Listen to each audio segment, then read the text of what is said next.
चलें जी? चलो हाँ भैया। तो लोकेशन तो आपके पास दे दी थी हुए व्हाट्सएप पे। यहाँ हम्म, मेरी नई ज्वाइनिंग है। हाँ लोकेशन व्हाट्सएप पे है मेरे, और वो इसी लोकेशन पे चलना है ना? जी अच्छा अच्छा। नहीं, अभी नई ज्वाइनिंग है क्या आपकी यहाँ पे?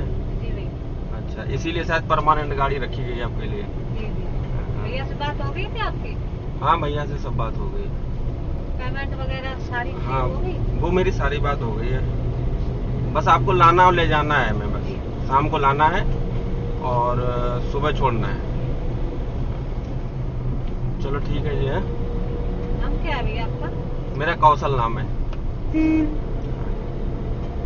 कहाँ पे रहते हैं?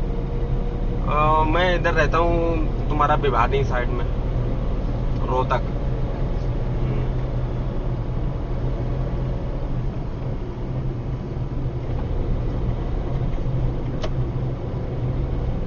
ये भैया जो तस्वीर लगी है ये दे रहे हैं आपके?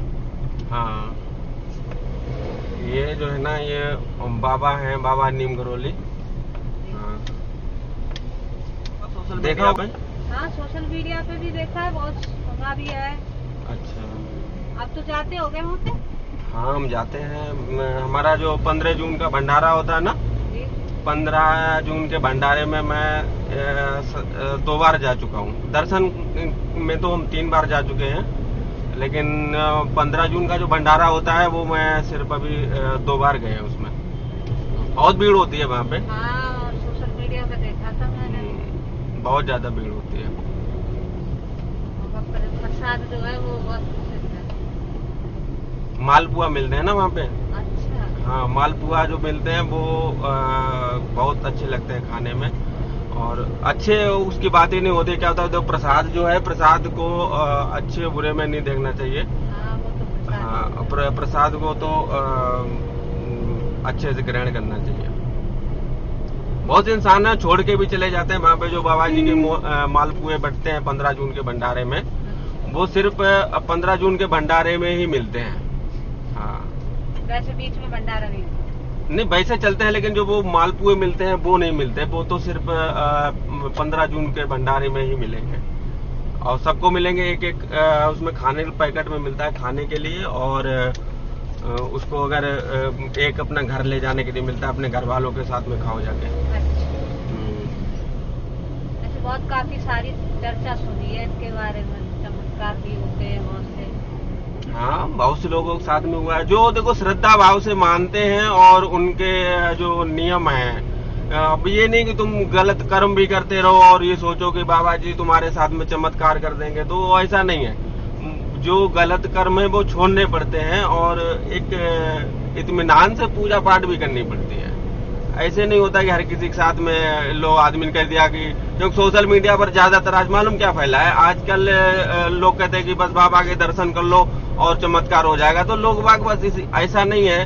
कोई चीज है पूरी तरीके से किसी को सही बतानी चाहिए, वो तो है कि नहीं? कोई चीजें छोड़नी पड़ती है। अगर हमने उनको माना है तो उनके जो नियम कानून है वो मानने पड़ते हैं। हम एक छोटे से मेडिकल में जाते हैं दवाई लेने के लिए, डॉक्टर के पास जाते हैं, तो डॉक्टर भी हम लोगों से क्या कहता है कि भाई अगर सही होना है तो तुम्हें ये चीजें, तली हुई चीजें या फला चीज, चटपटी चीजें या खट्टी चीजें तुम्हें छोड़नी पड़ेगी।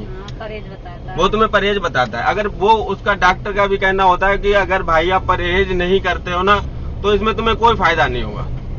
और ऐसे ही एक ये भगवत मार्ग है, इसमें जो जाता है उसको बहुत समझना पड़ता है। हमें भी काफी टाइम लग गया, हम का ऐसे हो गए, हम भी बहुत टाइम लग गया तब कहीं इतना समझ में आया कि बाबा जी की शरण में अगर कोई गया है तो उसको किस तरह रहना चाहिए, क्या नहीं, बहुत कुछ इसमें होता है। क्या क्या करना पड़ता है भैया, हमें भी बताओ।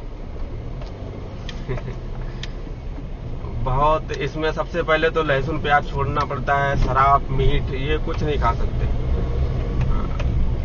जो भी गलत कर्म है वो कोई भी नहीं कर सकते। अपने बस खाना जो भी है वो शुद्ध खाना होना चाहिए।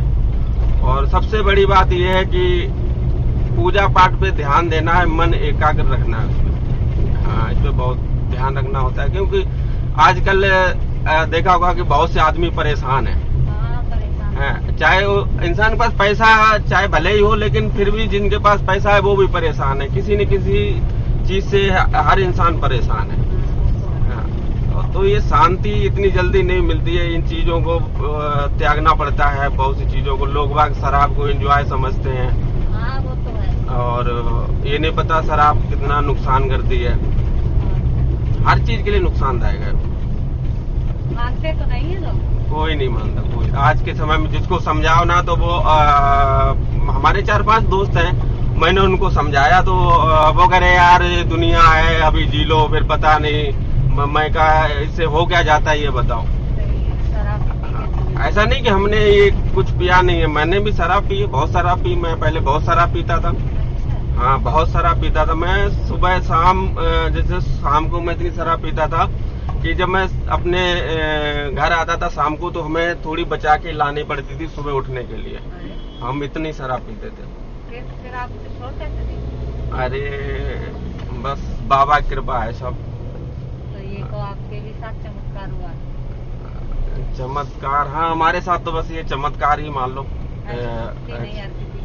नहीं कोई नहीं छोड़ पाता, लेकिन हम किसी समय में जो हमारे साथ के लोग हैं, मैं उनसे कहता था कि कुछ भी हो जाए मेरी शराब नहीं छूटेगी, हम नहीं छोड़ सकते इसको, क्योंकि हमें ये लगता था बस यही जिंदगी है मेरी। लेकिन जब इसको छोड़ा तब हमें पता लगा कि इसमें तो कुछ भी नहीं है, ये तो सब फालतू की चीजें हैं। वो तो है ही नुकसानदायक है, और पैसे की भी हान है। हाँ, इससे अच्छी कोई अच्छी चीज खा लो। सबसे बड़ी बात क्या है कि इसमें शराब पीने वाले के बच्चे किसी के, तो मैं एक आदमी नहीं कह सकता। देखो जो आदमी शाम को थोड़ी बहुत अगर पीता है शराब अपने थकान उतारने के लिए या और किसी कारण से, वो चीज एक अलग होगी, लेकिन फिर भी वो भी गलत है। चाहे थोड़ी, आज आदमी थोड़ी पीता है कल ज्यादा पिएगा। और क्या है, ये तो पार्टी वगैरह होती है ना तो ज्यादा भी हो जाती है। ज्यादा भी हो जाती है, जिस दिन ज्यादा हो जाएगी उस दिन घर में परिवार में बीवी गुस्सा हो रही है या बच्चों को लग रहा है कि देखो मेरे पापा इतनी शराब पी के आए। वो तो है, बच्चों पे तो ज्यादा हाँ, पड़ता है। तो वो असर थोड़ा गलत जाता है।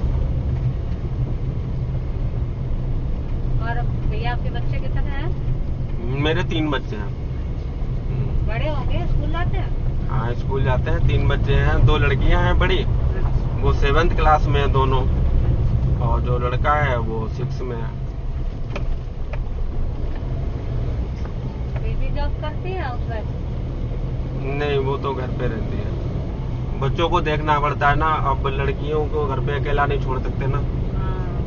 बहुत से लोग हैं वो बच्चों को घर पे छोड़ देते हैं अकेला, छोटे हैं वो छोड़ देते हैं, लेकिन हमारी आदत नहीं है, कुछ पता नहीं। मेरी आदत नहीं है, हम नहीं छुड़वाते। हम थोड़ी अपने मेहनत कर लेंगे, कुछ भी कर लेंगे, पैसा थोड़ा कम बचे वो ठीक है, लेकिन कम से कम बच्चे तो सही रहने चाहिए, और क्या, देखने वाला भी कोई एक होना चाहिए। देखने वाला भी कोई एक होना चाहिए।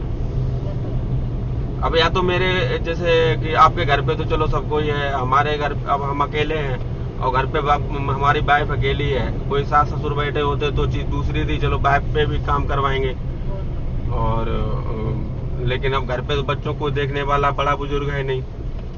शहर में तो ऐसा ही हो जाता है कि आते ही नहीं गांव के लोग, जो बड़े बुजुर्ग हैं, माता पिता।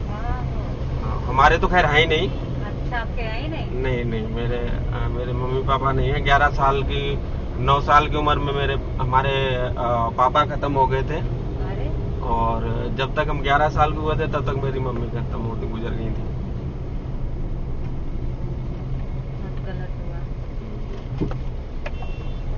अब गलत हुआ अच्छा हुआ, परमात्मा की मर्जी है। तो है बचपन में उस समय तो ये लगता था कि हाँ कि बहुत हुआ, लेकिन ये है कि बस अब समझ में आ रहा है कि शायद मेरे कुछ अच्छा ही हुआ होगा। हाँ, हमारे या तो कुछ कर्म खराब होंगे, जो भाई हमारे सर से बचपन में ही माँ बाप का साया उठ गया, तो क्या कर सकता है इंसान। बहुत से लोग हैं जिनके बेचारे, जिनको 3-3, 4-4 साल के होते हैं, उनके माँ बाप गुजर जाते हैं, तो उनकी वो भी जिंदगी काटते हैं। सब अपना अपना हिसाब है।